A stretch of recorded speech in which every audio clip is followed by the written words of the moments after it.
What do Larry Cohen's It's Alive, David Cronenberg's Scanners, Frank Henenlotter's Basket Case, and Fred Olen Ray's The Tomb all have in common?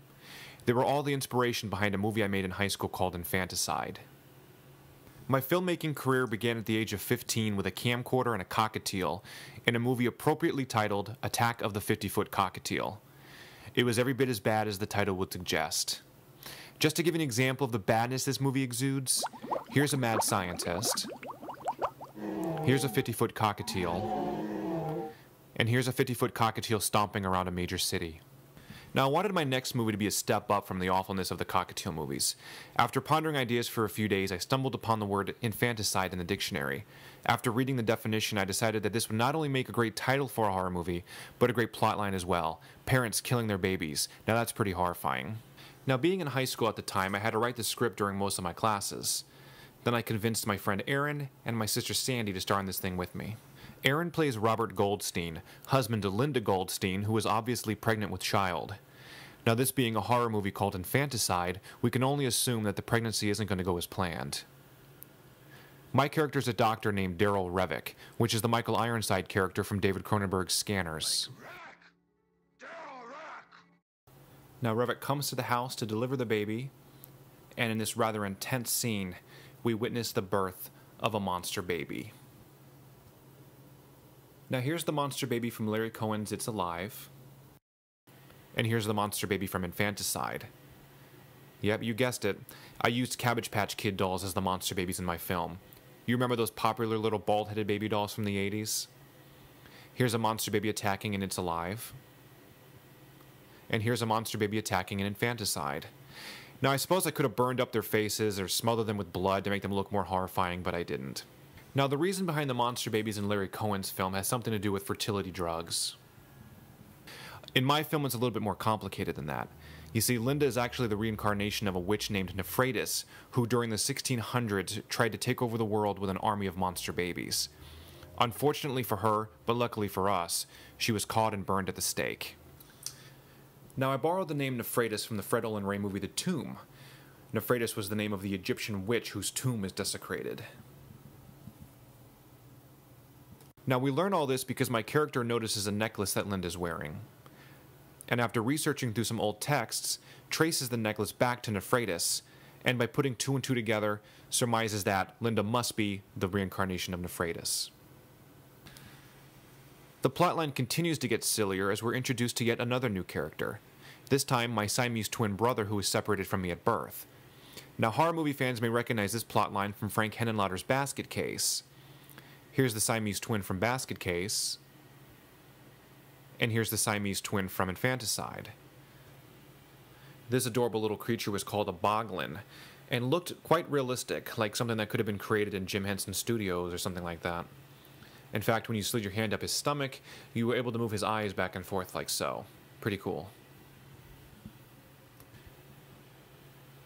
And now we watch as Robert goes into vigilante mode to hunt down and kill the monster baby.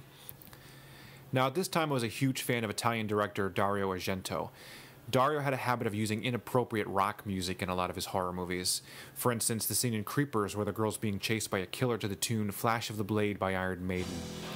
So in this scene of Robert getting his gun ready for action, I'm playing the song Bad Boys Running Wild by the Scorpions.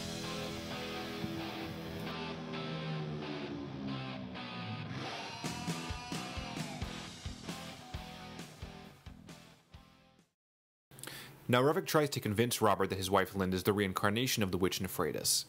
Of course, Robert doesn't believe him. I mean, sure, he just witnessed his wife give birth to a demon baby, but he's unwilling to believe that his wife could be the reincarnation of a witch hell-bent on world destruction.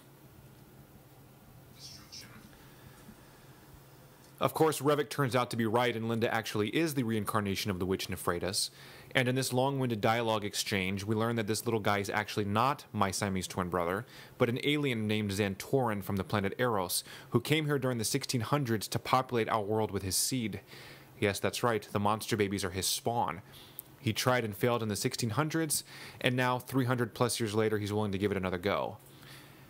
Now here's Nephratis from the movie The Tomb, and here's Nephratis from the movie Infanticide. Of course, being a witch affords her all sorts of special powers, like the ability to reanimate this ventriloquist dummy. Now, instead of hauling ass out of there, I just sort of watch as the dummy grabs this conveniently placed kitchen knife and comes stalking toward me. Now watch these elaborate special effects as the knife is taped to the dummy's hand and an arm up his back is propelling him toward me. We attempted a neat special effect here wherein I get stabbed, die, and then disappear, but it winds up looking a little hokey without the benefit of a tripod holding the camera in place. Now, shooting on a camcorder without the benefit of editing equipment, all of the music you heard in the movie was done on a boombox in real time as we shot the movie. So in this particular scene, you see my hand point out to Aaron, and that's because I was giving him a cue as to when the music was going to start, and he was to stand up to start fighting the monster babies.